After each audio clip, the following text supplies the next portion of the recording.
Kutipan 4 tingkatan sholat sembahyang dalam ilmu tasawuf.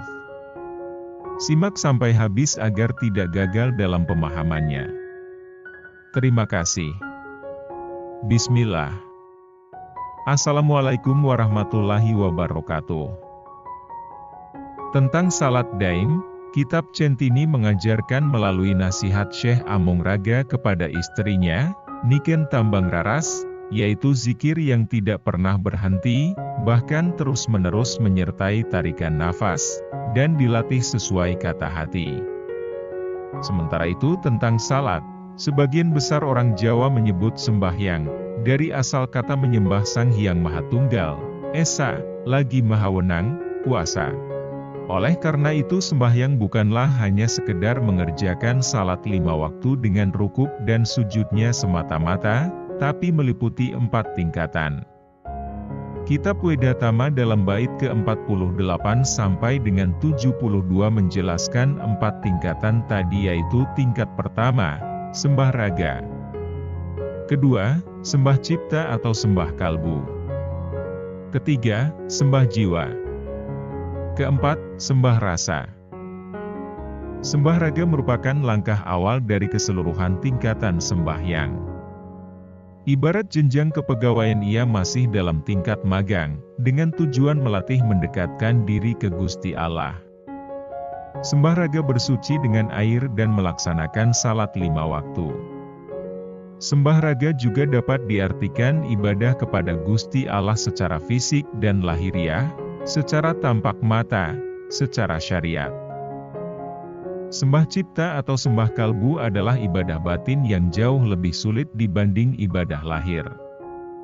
Orang baru dapat dikatakan bisa melakukan sembah cipta jika kalbunya suci. Ia senantiasa ikhlas, rendah hati dan tidak sombong, tidak minta dipuji serta dihormati pengikut-pengikutnya. Tidak ujub dan ria. Agar dapat melakukan sembah cipta, kita harus dapat mengendalikan hawa nafsu. Karena bersifat batin, maka cara bersucinya tidak dengan air, melainkan dengan hasrat yang luhur. Orang yang sudah bisa melaksanakan sembah kalbu akan dapat melihat saja tining urip, makna kehidupan yang sesungguhnya, sebagaimana yang digariskan Gusti Allah. Dengan demikian selanjutnya akan dapat menemukan jalan atau tarekat menuju dan menyatu dengan kehendak Pangeran yang Maha Agung. Sembah yang ketiga yaitu sembah jiwa adalah hakikat dari segala macam sembahyang.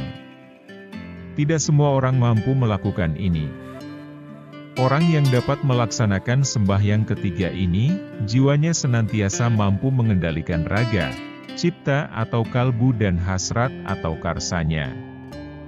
Agar dapat mengendalikan, maka jiwa yang bersangkutan harus suci bersih dan selalu eling, berzikir baik batin, lisan maupun perbuatan pikiran dan jasmaninya. Segalanya senantiasa tertuju kepada Tuhan. Ia tidak menuntut dan membutuhkan apa-apa bagi dirinya sendiri, karena sudah merasa cukup puas dengan segala dan apapun yang telah dikaruniakan Gusti Allah kepadanya. Ia malu untuk meminta sesuatu bagi dirinya sendiri kecuali ridho Allah. Akan halnya sembah rasa atau makrifat, merupakan penyembahan dari inti rasa sejati, yaitu rasa batin yang tak berwujud, yang hanya dapat kita lakukan bila kita sudah sungguh-sungguh mengenal dan menyatu dengan kehendak Allah. Inti rasa sejati itu sama dengan atma atau juga inti dari jiwa. Karena jiwanya sudah suci maka tidak ada lagi tirai yang menghalangi antara inti jiwa dengan Gusti Allah yang Maha Agung. Demikianlah ulama-ulama Jawa tempo dulu mengajarkan tasawuf dengan 4 tahapannya, yakni syariat, tarekat, hakikat dan makrifat.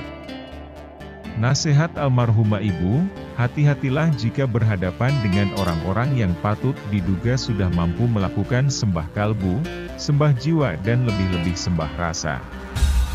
Orang yang seperti itu akan memperoleh hadiah dari Gusti Allah berupa malaikat pengawal yang setiap saat menjaganya.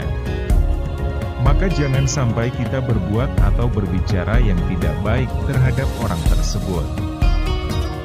Karena meskipun orang yang bersangkutan tidak apa-apa, tapi bisa saja malaikat pengawalnya yang tidak terima. Karena meskipun orang yang bersangkutan tidak apa-apa, tapi bisa saja malaikat pengawalnya yang tidak terima. Wallahu a'lam bishawab. Demikianlah penjabaran 4 tingkatan sholat sembahyang dalam ilmu tasawuf, semoga bermanfaat. Jangan lupa like dan subscribe agar saya lebih semangat lagi dalam berbagi ilmu. Terima kasih. Wassalam.